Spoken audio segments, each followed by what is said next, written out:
Sailing flatwater lagoons, diving with sharks, admiring beautiful coral, wandering pink sand beaches, eating from the land and sea.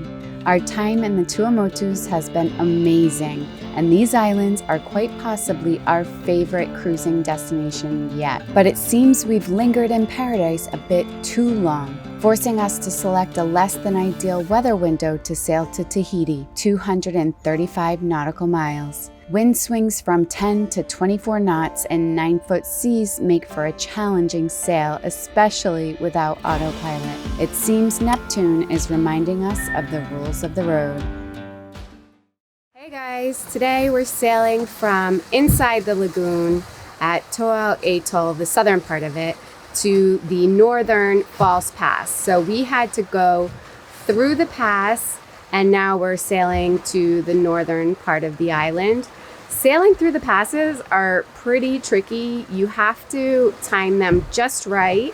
And there is a website, shom.fr, that has the high and low tides for Fakarava, which is just 12 miles away. So we use that atoll to get the tide tables for Toau. And our friends on Agape, Rachel and Josh, they've been living in French Polynesia for 5 years. So they are very good at timing the passes. Rachel timed the pass for us this morning. We went through probably around 8:30 and it was flat.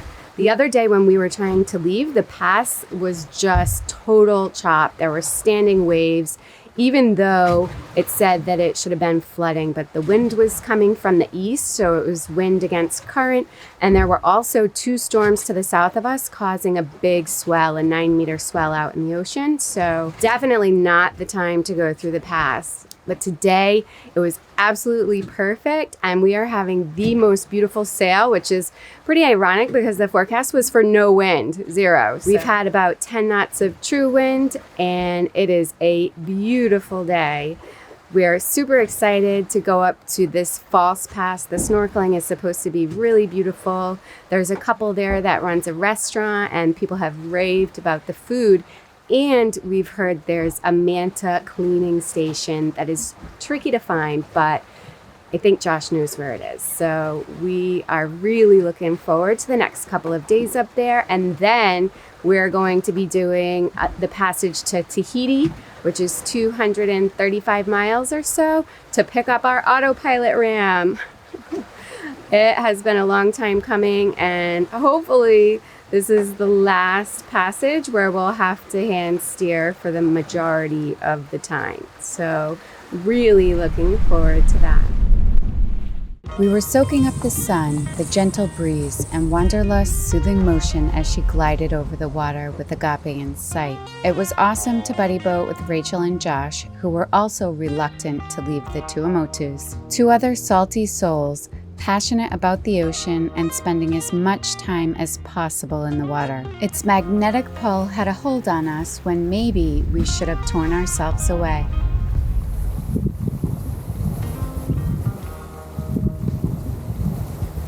What a pleasant sail, Kristin. It's really awesome. We're going about between 4.9 and 5.5 knots. We have a wind that oscillates between 9 and 10. The wind angle varies between, the apparent wind angle is between 38, 35 and 45. And we're going, 5 knots, around 5 knots. Yeah, it's a beautiful day. Beautiful sail. Yeah. We could have, of course, started the engine and motored, but that's why we have a sailboat. Exactly. We're in no rush. We have our friends with us. They go about the same speed with their boat. I think that upwind, when you go close upwind, catamarans lose a little bit of the advantage compared to a monohull. Most of the speed is in the catamaran is with wind on the beam or just after beam. When you go close haul with an apparent wind angle of 30, right now we're doing 37. You lose some of the advantage. The pole has really come down very steeply. But well, we're still sailing. We're still sailing. The boat is moving nicely. It's flat.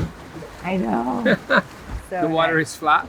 Great. We had breakfast. We cooked breakfast. Banana pancakes with a mango sauce. So good. It's delicious. there. Better than this. If you're enjoying this video, give it a thumbs up, leave us a comment down below, and be sure to subscribe to the channel. Just a short time later, we saw the entrance to the false pass, so we furled the jib, I steered Wanderlust into the wind, and we dropped the main. There were a few mooring balls, so we wouldn't have to float our anchor chain. Which one do you want to take? I don't know. You pick. Second. The second. Yeah. Yep. The third one is more for that, right? Okay. You want the third one? Yeah. Okay. Just seems really close to the catamaran. The third one? Let's go to this one here. Second. This one.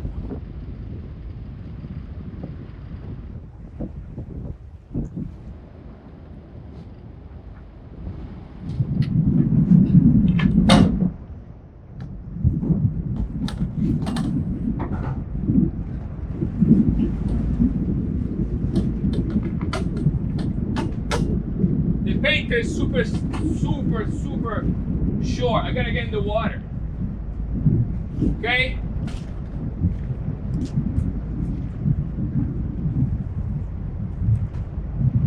Can I back up? Now, go back close to it.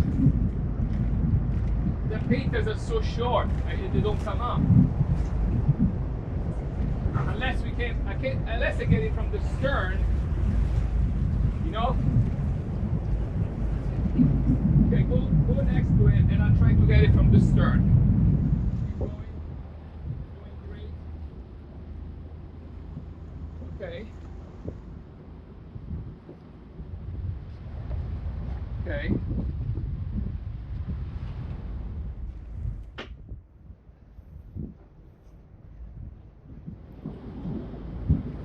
Wow.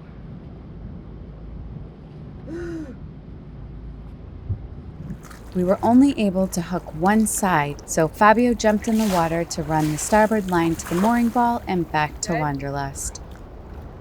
The ball is great. It says max 15 meters. Oh. That's why they can't anchor. Ah.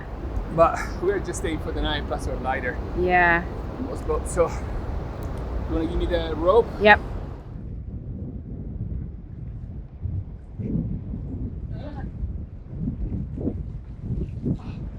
Great job.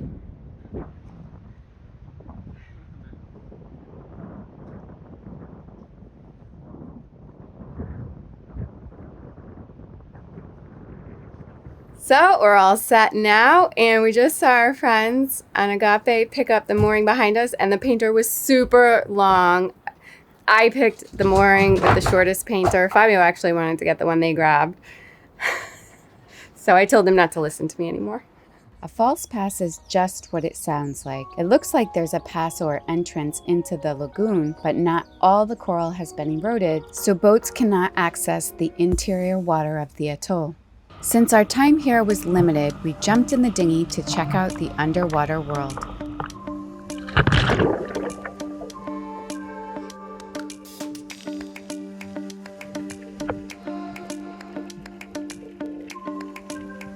Just a short distance away, the wall dropped deep into the blue, meaning there could be more pelagic fish and sharks nearby. I was easily distracted by the curious sea critters and swam about investigating the seafloor. A huge thank you to our patrons. We are so grateful for your support. If you'd like additional content and real-time updates, consider joining the Harbors Unknown community on Patreon. Looking out into the blue, we could see sharks in the distance, but Josh had spotted some dog-toothed tuna and wanted to try and catch one. Fabio went down to scope out the situation and saw a lone shark. Josh decided he'd have enough time to quickly get a fish in the dinghy if he caught one. I felt more comfortable out of the water, so I didn't get his catch on film, but Fabio grabbed the GoPro to capture the sharks that came in to see if they could get a quick meal.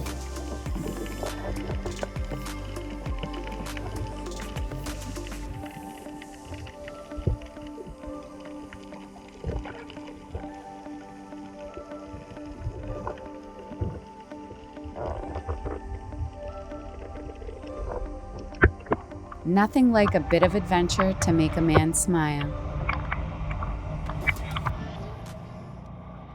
The next morning, Fabio spent some time cleaning the hull so we'd have a nice smooth bottom for our passage. It's amazing how just a little bit of growth can slow you down. We had just enough time to head in for lunch at Valentine and Gaston's little restaurant. They had a pretty sweet setup here with solar panels and a generator to power the restaurant and a few cabanas they rented out. They also maintained the moorings and collected $10 per day unless you dined with them.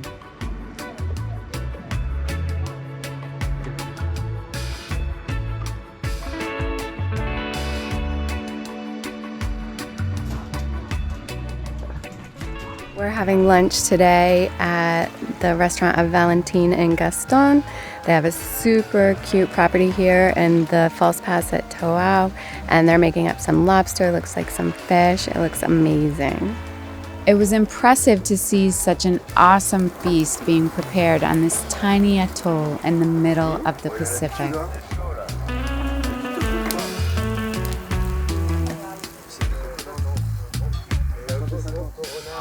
Crab? Pepper. Powder. Oh, pepper. Pepper. Wow. Yeah. Pepper. Onion? Oh, the- chives. yeah, Chives, yeah, chives. Yeah, small green onions. Yes. Yes.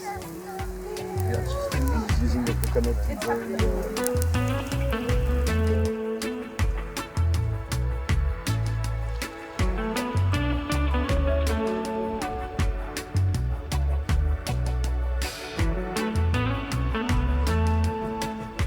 We sat down to enjoy the feast of lobster, poisson cru, fried fish, and coconut bread, and traded stories with fellow cruisers and charter guests.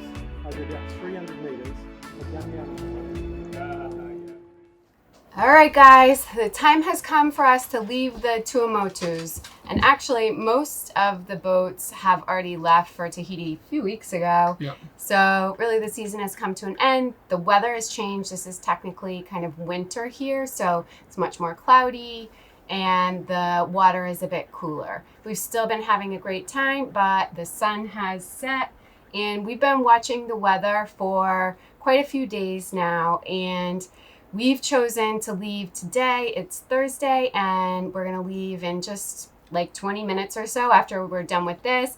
Looks like the winds are super light to start with until about midnight, and then the wind is gonna come from the south, I think southeast, and all the way until tomorrow midnight. It should be really great sailing, just in the teens, and we should have a really good downwind sail, right? Yeah.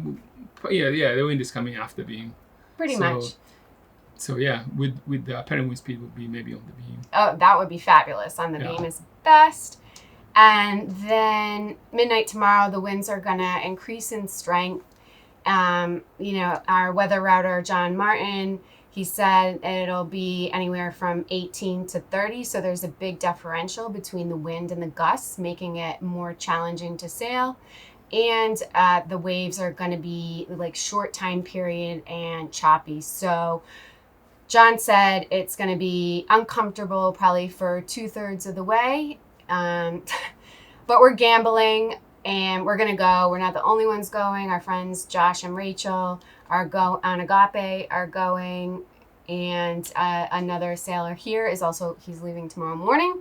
So it'll be fine. Maybe a bit uncomfortable, but we are going to really try and haul to get ahead of the roughest of the weather. So hopefully, on the long end, if we average 6 knots, which hopefully will go faster, but if we average 6 knots, it'll take about 40 hours because it's 235 miles. And We hope to go a little faster. We hope to go faster. So at any rate, that'll put us into Papeete at 9 in the morning. If we do end up going much faster and we arrive in dark, there is a bay called Point of Venus that we've been told it's super easy. Navionics is dead on, and the anchor spot is dead on the charts, so it's very safe to go in there and anchor at dark and wait until light to head into Papeete. Other challenge about Papeete is the anchorage, I've heard, is not so great, and the marina you can't reserve a slip. So basically you kind of have to like hang around the marina at midday with the dinghy, kind of like hoping, kind of like ready to pounce on a slip. So like a vulture. yeah, basically. Because we do want to get a slip because we have to go and pick up our autopilot ram and we've got some work to do. So, right. Just a few things. All right. All right, guys, we're going to go. Finger crossed.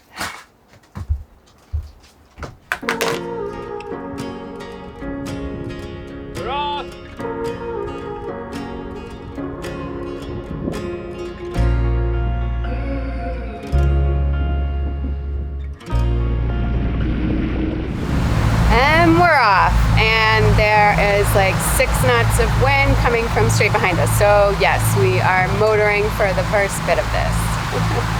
But that's fine, that's what we expected. And honestly, our objective is to get to Tahiti ahead of the kind of nastier weather that's coming through. How you feeling? Feeling hot. I know, so hot, right? Yes. Like no air. Yeah. Oh, fine. Just starting 40 hours of this. Not exactly this. Hopefully we'll be able to sail. Yeah. Yeah, hopefully. Leaving the Tuamotus was definitely bittersweet. I felt like we had just experienced the tip of the iceberg, but I was excited to get our autopilot ram and see what the Society Islands were like. As time goes by, I'm starting to realize it may be better to leave a place before you're ready, rather than to overstay and possibly not appreciate it as much as you should.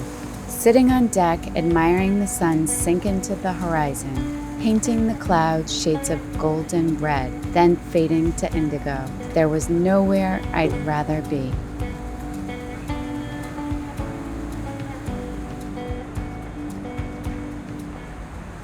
Good morning, everybody. The wind we've been waiting for is here, and they are the gusty conditions that were predicted. It's going from like 10 knots to 24 knots in just a second, and we have a squall just behind us. We hope that we can outrun, but we are making great speed, and fingers crossed we'll actually get in to Point Venus before midnight tonight. So we need to go a little bit upwind and sail.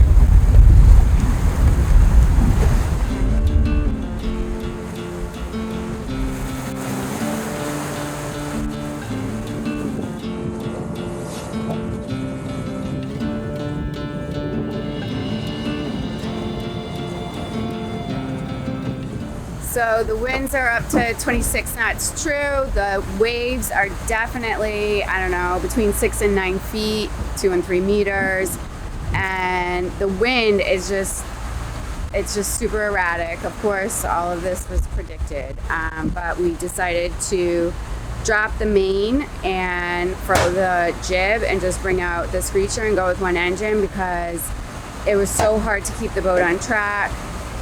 And we just need to get there. As you guys all know, if you've been watching the channel, the autopilot we're not able to use in conditions like this. We could use it last night when it was totally calm, but when we've got wind from behind, seas from behind, it just cannot handle this. So it puts a lot of strain on us. We're doing 2-hour shifts and so not the most enjoyable passage.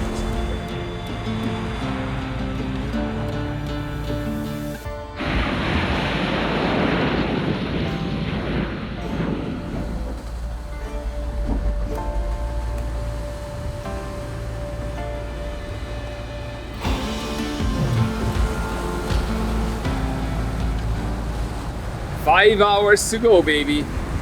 It's been a rough passage, but the weather this time of year here in the Pacific is kind of finicky, especially this year since it's El Nino year.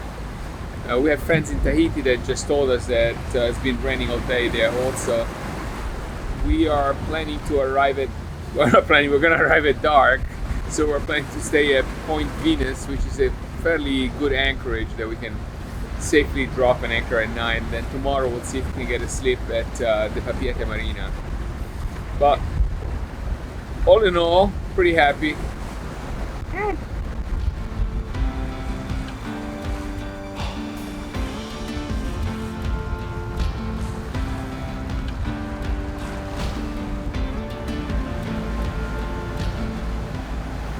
So we're about 1 hour out of Tahiti. The weather is garbage. There is a lot of fog, rain, and this wind is really, really bad. We are going under power. We'll go there and the screecher is up to give us some stability downwind.